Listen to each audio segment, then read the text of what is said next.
What's up, everybody? Welcome back to the channel. My name is Dave, and I am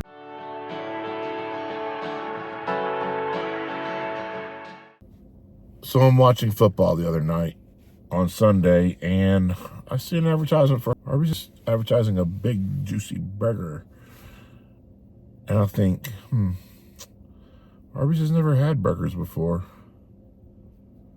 Not that I remember. Maybe they have. I just don't remember if they have. I know they got chicken sandwiches, but not burgers.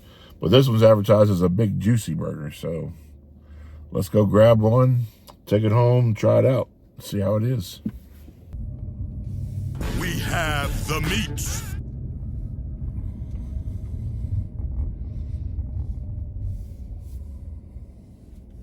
Did you see that sign when I pulled up? It says new fried mac and cheese bites. Yeah, not sure about those, but I guess I'll grab them and try them anyway. I'm gonna have to heat them up a little bit when I get home. They look like, what are they called? What do you eat with seafood? Not hash browns, but gosh, what are those things called? I'm sure you've probably already shouted it out 10 times. I can't. Hush puppies. There we go. Hush puppies. That's what they look like. If they taste like them, we got a problem. Hopefully they don't. So we had quite a little bit of a change of plan. I had to go to the little boy's room, and so I just went ahead and grabbed my lunch while I was in there. But I've got it on the way home. So I'm back home, and let's see what's in this bag.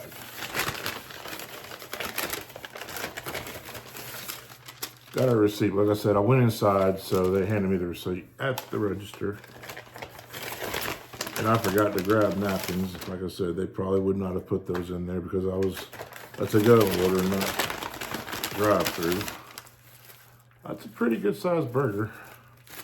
It's got some heft to it. There's the macaroni bites. There's 4 of them, and they cost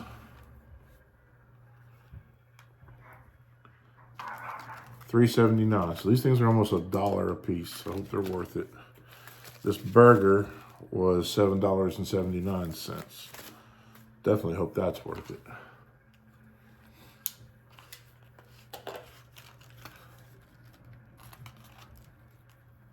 So let's see how these are.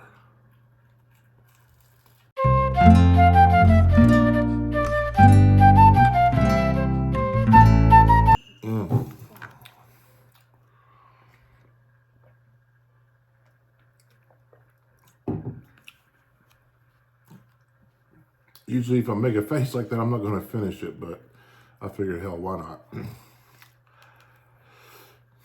At first, they're nice and crispy. They're, for them to have made the ride home, they're not bad at all. And I did not put them in the microwave and heat them up any. So they were still crispy. They don't taste like macaroni and cheese per se. They taste like some kind of cheese. Almost maybe cheddar cheese. That may have been what made me cringe, because I don't like cheddar cheese that much by itself. So that may be what it was. There was a cheesy taste that made me cringe. It was, and it didn't hit me at first. It wasn't until I was almost about to swallow when it started hitting. And it was just, a little overwhelming. I didn't care for it. If you like cheddar cheese, go for it. If you don't, stay away from them. Now for this big bad boy.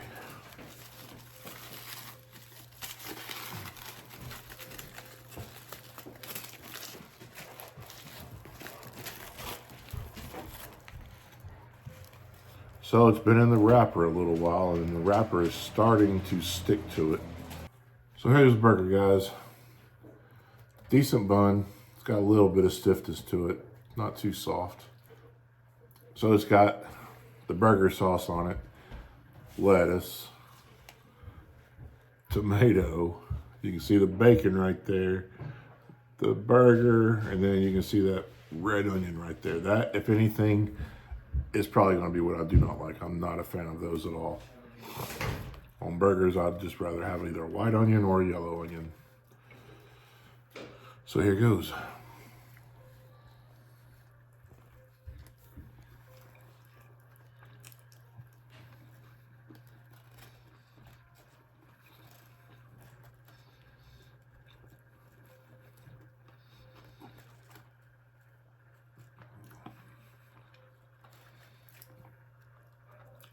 Not sure if you can see it or not, but check that out. That's a nice surprise for me, having a little bit of pink in the meat. Whenever I go to a restaurant, I always order my burgers medium. Not medium well and not well medium. I like them pink in the middle.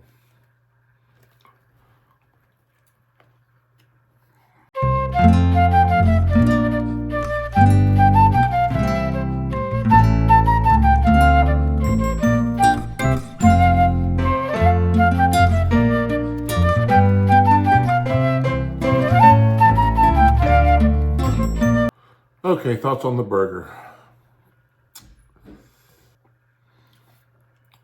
First thing I wanted to try at the end was I wanted to separate it, see how the bacon was and how the burger itself was.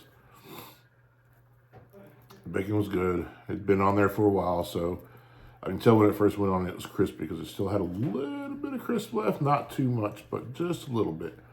So basically, this big juicy bacon cheeseburger is the same thing as the Good Burger 2 burger that they had advertised back in November. The only difference is it's got bacon on it. The other one does not. Now, when I was looking on the app and I was looking at what was on it, it was only supposed to have American cheese. The other burger for the Good Burger 2 has Swiss and American. The burger I had actually had Swiss and American, so maybe they just automatically put it on there. There may have been a mistake, or maybe I just didn't notice that Swiss was marked in the app. I could have made a mistake on that. But the burger I ate had bacon, Swiss cheese, and American cheese on it. The other thing I noticed was that, and was confusing, is there was no Wagyu mentioned, in the app or anything like that. And it doesn't say it on the reader board that was inside the restaurant. It was in the fine print. So for that very reason, I may actually start going into the restaurants just so I can see the fine print on their items. The fine print read that the burger itself is 51% Wagyu beef and 49% ground beef. I mean, take it for what it is. I think that's false advertising. I think it needs to be 100% Wagyu.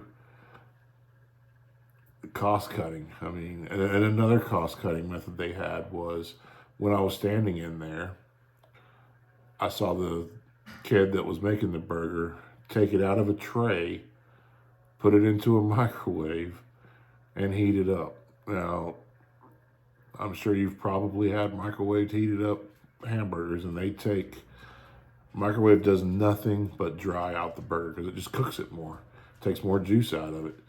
You've got to sprinkle water on top of a burger if you're going to put it in the microwave. So that was a knock against it. The burger itself, had it been freshly cooked, handed to me to eat right then and there, I think it would have been a damn good burger. But like I said, most people take their stuff home. So the meal was like $13. So they're going to charge an extra $5 or $6 for a drink and some fries. I mean, that is outrageous. There's no value in it. So these places have got to stop calling these things value meals because there is no value to them whatsoever. It's value to the restaurant that's selling it, and that's it. Do I think the burger is worth $8? In today's market, yes. I mean, you can't get burgers for $3-4 anymore. It's just the way it is. So it's definitely worth $8. However, if I went back to Arby's, I wouldn't be getting this burger again. I like their roast beef too much. It's one of those things where I'm glad I'm doing these food reviews, because had I gone there, I would never order this. I would always get their roast beef. Or if I was to try something different, I did see something that I also haven't seen on there, and they have a Reuben. I would try that. Comment down below if you've had that thing and let me know how it is before I waste my money on it if it's nasty as hell. Also comment on these little bad boys if you've had these, because they've been around for a little bit, I think. And let me know what you think of those. Gimmick. Gimmick is what I think. For the mac and cheese balls, thumbs down. For the burger, if prepared right and fresh, thumbs up. Don't take my word on that, because I'm a very, very picky burger eater, because I make great burgers myself here at home.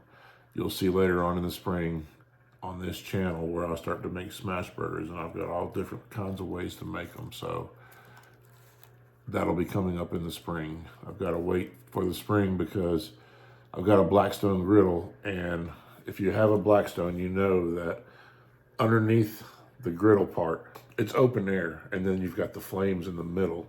There's nothing really blocking them unless I've got the removable lid. You place that on there and it's blocking that at least. But you know, during the winter, it's hard to maintain temperature on those things unless you have a controlled environment. Mine is out on my back porch, so if it's really cold or if it's the least bit windy, yes, I can cook. But can I cook a smash burger the way it needs to be cooked? Maybe. I haven't tried it yet. It probably would take really a long time for that cast iron to heat up to where, you know, you get that instant sear on that smash burger when you put it on there, because they only take a few seconds to cook. But I'll show you that later on in the spring. And I also wanted to let you know, I know most of my videos lately have been all reviews. That's basically because it's Christmas time. You know, the evenings are crazy. The boys have got something going on or nobody's here, and so there's no reason for me really to cook. And so we're eating a lot of fast meals, hot dogs, you know, brats, things of that nature. I will bring my brats recipe and put it up at some point soon. That is coming up. But yes, I will start putting cooking videos back into the mix starting in January. And then I'm going to go to KFC, try their wraps, like I said I was going to do after I had the Hardee's wraps, and see how they compare. That video will probably be posted on Friday. So look for it, and that'll be the last video before Christmas. Next week, I'm not sure if I'm going to post anything or not. If I post anything, it's going to be from something that I filmed this week. I'm not going to film anything this week. Next week, I'm going to go ahead and take a week off and then fire it back up in January. So I hope you enjoyed that, guys. Comment down below. Let me know what you think of the burgers, if you've tried them or if you went and tried them and they still have them. It was listed under limited time, so they're probably not going to be there forever. I'd say maybe a couple more weeks at most, and then they'll be gone until they bring them back, like they do always do with these things. Have a great night, guys, and if you plan on making a turkey this Christmas and are thinking about maybe frying it, check out this video right here. Till the next time.